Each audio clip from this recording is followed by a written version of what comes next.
Hello there, welcome back to the new video. This is a series where I discuss unsupervised ways for training your sentence embeddings model, and we are following the sentence transformers library.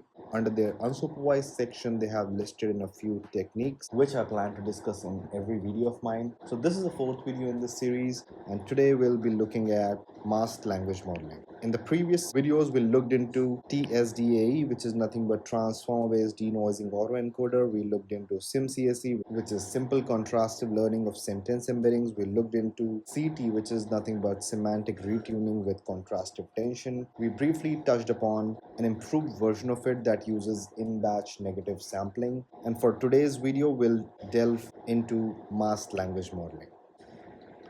Okay, so masked language modeling in short, often see it being referred as MLM. I think BERT was the first one that introduced this one. I'm not really sure, but do correct me if I'm wrong. But from Transformers standpoint, BERT was the first model that incorporated one of the pre-training objectives as MLM. So it's really simple to what it does.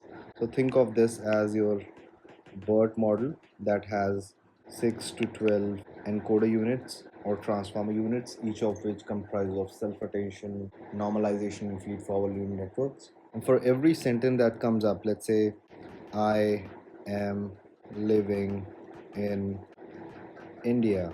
So if this is a sentence and we want to transform and have embeddings learned for each of these words, so what we first do is to randomly mask certain percentage of the word. For example, if I say I and I replace this with mask living in India, so this would be the first version of the sentence. The second could be I am mask in India, so that could be the second version of the sentence, and so on and so forth is how I create different versions of my input, and each of them then go to the BERT model in parallel, because that is how transformers process input. And on the output end, if this was masked for the first sequence, then this is what the model tries to predict on the output end, and it generates a softmax over the entire vocabulary and tries to minimize on the incorrect classification for this word, so it using the cross entropy loss. And similarly, if now this sentence goes in, it will try to generate what word should happen on this mask unit, and that way for every word it tries to fill in the missing gap, and that is now done based on the surrounding context. Whatever happens on the left side of it, whatever is there on the right side of it. So that's the beauty of self-attention that kicks in and allows BERT to be bidirectional when making these predictions. So this way the embedding that you learn for every word becomes contextualized, which means depending on this surrounding words, you will have different meaning for every word. So which was not the case with the earlier models such as word to wick or glove, because those models essentially produced static embeddings, whereas here you'll not see that happening. And this is one of the reasons for using transformers, because you get a really rich contextualized representation for every word.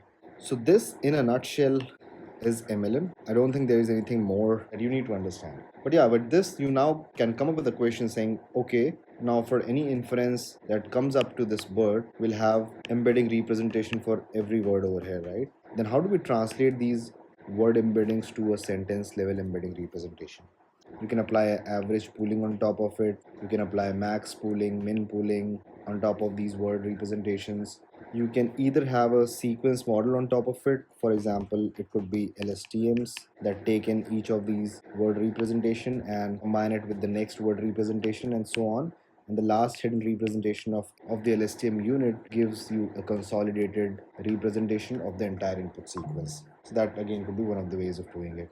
And with BERT specifically, you have a CLS token that people prefix their input sequence. So that's also something that people often go about choosing as their sentence embedding representation. However, in our previous videos in this series, I think contrastive tension specifically showed how traversing from layer to layer kind of decreases the quality of these representations, specifically if you're trying to do semantic textual similarity kind of task. So for that, they propose an extra training that you can do on top of this to make these models really robust. So yeah, that was about MLM.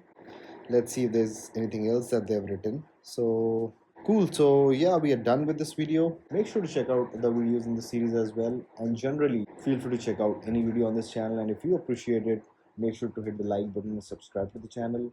I'll meet you in the next one. Bye bye and take care.